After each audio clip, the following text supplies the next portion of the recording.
Long ago, in the iron-fisted era of the Roman Empire, Emperor Claudius ruled with a cold and calculating logic.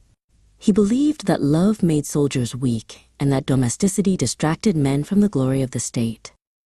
To ensure his legions remained fierce and unburdened by the weight of missing their families, he issued a chilling decree.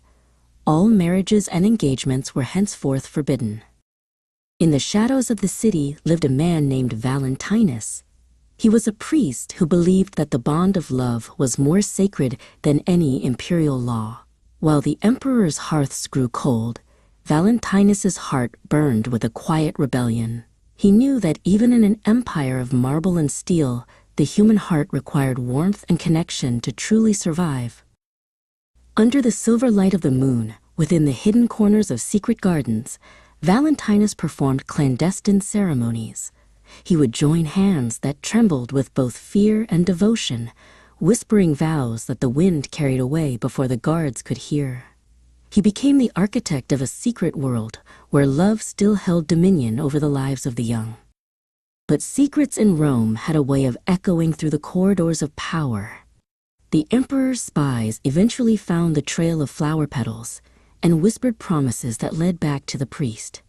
One evening, as the sun dipped below the horizon, the iron gate of the law slammed shut. Valentinus was arrested and dragged before the tribunal for his defiance of the state. While awaiting his fate in a cold, damp cell, Valentinus was visited by his jailer. The man had heard stories of the priest's wisdom and kindness, and he brought his daughter, Julia, to see him. Julia had lived in a world of sounds and textures, having been unable to see the vibrant colors of the Roman sky since the day she was born. During the long, quiet hours of his imprisonment, Valentinus spoke to Julia of the world outside the stone walls. He described the deep azure of the Mediterranean, the golden hue of ripening wheat, and the way love felt like the first rays of spring sun after a long winter. In that dark cell, he painted a universe for her, using only the melody of his voice. A miracle, some say, occurred during those final days of winter. Whether it was the strength of his faith or the depth of their connection, Julia's world suddenly changed. Light broke through the shadows of her eyes, and for the first time, she saw the face of the man who had given her the world through his words. Their bond had transcended the cold reality of the prison. Despite the beauty of their friendship, the emperor's law remained absolute and unforgiving. Claudius would not tolerate a man who put the whims of the heart above the needs of the empire. He signed the final order for the priest's execution, intending to extinguish the spark of rebellion that Valentinus had ignited in the hearts of the people.